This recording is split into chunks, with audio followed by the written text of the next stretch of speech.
Amigos e amigas, vamos aqui a um momento de reflexão, de catequese cristã, religiosa humanitária. É importante nós, vez por outra, termos este instante de pensamento voltado para Deus. Eu pesquisei a maioria aqui dos tópicos no canal do YouTube Felipe Rinaldo Queiroz de Aquino, no YouTube. E vou passar para vocês nos meus endereços telemáticos. @Paulo Roberto Maciel, Maciel 7919, YouTube. @Paulo Roberto Maciel 6 no Instagram. Temos também Paulo Roberto Maciel, endereço geral. repórterpaulomaciel.blogspot.com e facebook.com/Paulo Maciel da Rádio. Primeiro, uma nota reveladora. O mal volta-se para o raivoso, odiento, rancoroso. Por isso que o diabo, o demônio, será derrotado completamente no juízo final. E o diabo é o raivoso, é o odiento, é o rancoroso, é o tentador. Aquele que pratica o mal contumazmente sofrerá as consequências mais dia menos dia. É algo psicossomático. É algo psicossomático. Guarde essa palavra.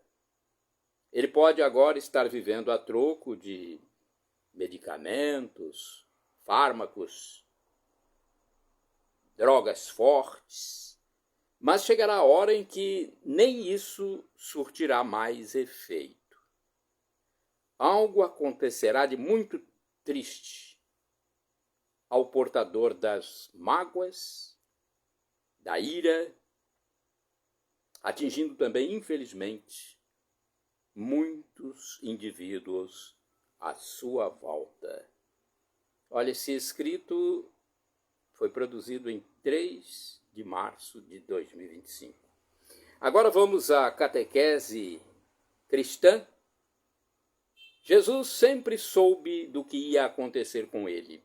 Jesus era humano, mas também era Deus. Por isso sabia plenamente o que iria acontecer com ele. Ele foi crucificado. Não acreditaram nele em grande parte.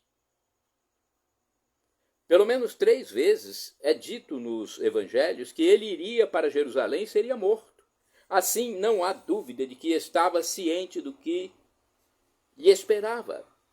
Como Deus, ele sabia tudo, só que enquanto homem, ele não usava tudo que sabia, pois ele não tinha essa necessidade de usar tudo, já que veio para salvar o ser humano e, como tal, dentro dessa realidade, tinha que agir como humano. Então, ele não usou dos seus poderes de Deus. Agora, mesmo agindo como humano, essa atitude não apagava dele a onipotência, a onisciência e a onipresença, embora não as usasse. Ou melhor, só usou quando achou que precisava usar, como nos casos dos milagres. Então, em algum momento usou, mas foi de uma forma parcimoniosa. A Virgem Maria não teve pecado original, você sabia? Nossa Senhora não teve pecado original e nem pecado pessoal. Na carta aos Romanos, capítulo 3, versículo 23, o apóstolo São Paulo diz que todos pecaram e todos estão privados da glória de Deus. Mas deve-se entender aí, exceto a Virgem Maria. Depois de Jesus Cristo, logicamente. Jesus Cristo, como Deus humanado, não pecou. Mas no caso dos humanos mesmo, humanos completos, apenas Maria ficou privada do pecado. Os ingleses dizem que uma lei é boa quando ela tem exceções, e Nossa Senhora é uma exceção. Porque, conforme o dogma da Imaculada Conceição, Deus não permitiu que o pecado original a tocasse. Isso aconteceu porque ela havia sido escolhida para ser a mãe de Deus, e jamais a mãe de Deus poderia ter o pecado original, pois tê-lo significa estar cativo do demônio. O cristão se liberta desse cativeiro do mal, desse mundo das trevas, no batismo. O dogma proclamado pelo Papa Pio IX, em 1854, diz que, pelos méritos da morte do seu filho Jesus na cruz, que ainda ia acontecer, Deus a preservou do pecado original. Ou seja, Maria foi salva também pelo sangue de Jesus. Só que, diferentemente dos outros mortais, que são salvos pelo batismo, com a aplicação da morte e ressurreição de Cristo, Maria foi preservada, isto é, o pecado original não tocou nela. Santo Agostinho, num livro sobre a Virgem Maria, diz que jamais pode-se pensar que a mãe de Deus, feito homem, tenha o pecado original. Ainda sobre Nossa Senhora, a sua mediação como é? Jesus é o pontífice, é a ponte que liga Deus, Pai, aos seres humanos. Essa ponte havia caído pelo pecado original e Jesus Cristo veio e refez essa ponte. Ele é o pontífice. Nossa Senhora não é essa ponte. Ela atravessa a ponte. Ela não é uma mediação paralela de Jesus, ela é subordinada. O que ela faz é levar a Deus Pai, através de Jesus, as nossas preocupações, os nossos pedidos. Nenhuma mediação tem valor se não for através de Jesus. A Virgem Maria intercede, como fez nas bodas de Caná, para que Jesus fizesse o milagre da transformação da água em vinho. Agora vamos falar sobre o pecado mortal. O pecado mortal é um pecado contra os mandamentos da lei de Deus, mas depende da sua intensidade. O pecado não roubar, por exemplo. É preciso explicar as nuances do pecado não roubar. Observemos, roubar uma caneta esferográfica é uma coisa, enquanto roubar uma nação, roubar a muitas pessoas com a corrupção, é algo infinitamente maior, pois o dinheiro fará falta para muitas pessoas, para alguém que necessita daquela finança. Sendo assim, a intensidade do objeto é importante. Não pecar contra a castidade é outro exemplo. Se for apenas um pensamentozinho, é menos grave. Mas se a pessoa se deleita com o pensamento, ele pode se tornar grave.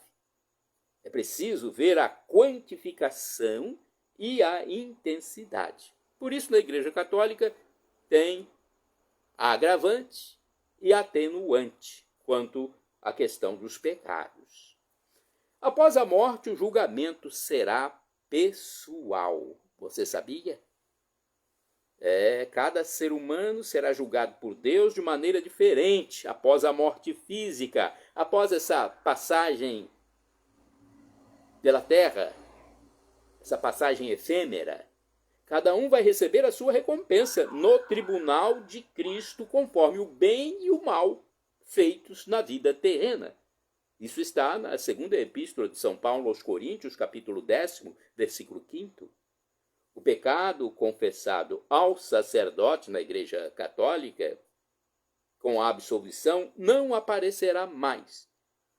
Então, confessou-se o pecado, ele está perdoado por Deus. A justiça de Deus é perfeita e não haverá erro nos julgamentos. A condenação de quem morre em pecado mortal é exata? Há uma dúvida a respeito disso de algum fiel cristão. A condenação de quem morre em pecado mortal é exata? Morreu em pecado mortal, é condenado? Vai para o inferno? Bem, São Cura d'Ars, cujo nome verdadeiro era São João Maria Vianney, contou o caso em que uma viúva foi até ele ao fim da missa de luto porque o marido havia tirado a própria vida, praticou um suicídio. Ela estava certa de que o esposo falecido estava no inferno, pois o suicídio era um pecado grave. Mas o cura d'Ars, São João Maria Vianney, disse que ela não precisava se preocupar, pois o marido estava no purgatório e então ela poderia rezar pela alma dele. Olha aqui, revelação importante que esse santo da igreja teve. A mulher quis saber por quê. E o padre explicou que era porque ele, o marido, de vez em quando rezava com ela diante do altar que no mês de maio ela montava para Nossa Senhora, ele teve essa graça. A Virgem Maria conseguiu assim para o marido a graça do arrependimento no instante final da sua vida. Ninguém sabe, no momento final da vida terrena, o que a pessoa fez na consciência. Pois é. Sabendo dessa história, ninguém deve se desesperar pela salvação de uma pessoa, pois Deus tentará dar-lhe a vida eterna até o último instante. Nossa Senhora também agirá. Mas não se pode, por causa disso, abusar dessas possibilidades, ou seja, não se pode viver em pecado mortal, tendo em vista que não se sabe quando a morte chegará e se haverá tempo de receber uma graça. Os mortos receberão que tipo de corpo? Essa é uma pergunta que foi realizada num programa do YouTube. Todos os corpos ressuscitarão. Todos os corpos ressuscitarão na segunda vinda de Cristo Jesus. Os corpos das almas no céu, as almas que foram para o céu, e também as almas que estão no purgatório, ressuscitarão e terão corpos gloriosos, semelhantes, parecidos com o corpo ressuscitado de Jesus. Os corpos das almas que estão no inferno ressuscitarão e terão um corpo tenebroso. É a perdição total. É o oposto daqueles corpos gloriosos que vão viver eternamente com Deus. Então pense nisso enquanto estamos aqui nesta caminhada passageira pela terra. Shalom Adonai é uma expressão hebraica que significa a paz de Deus. É o que eu desejo para todos vocês. El Shaddai, também do hebraico, significa Deus onipotente, Deus todo-poderoso. Ele proverá aquilo que você deseja se for para o seu bem. Acesse @Paulo Roberto Maciel 6/ no Instagram. Que Deus abençoe a todos.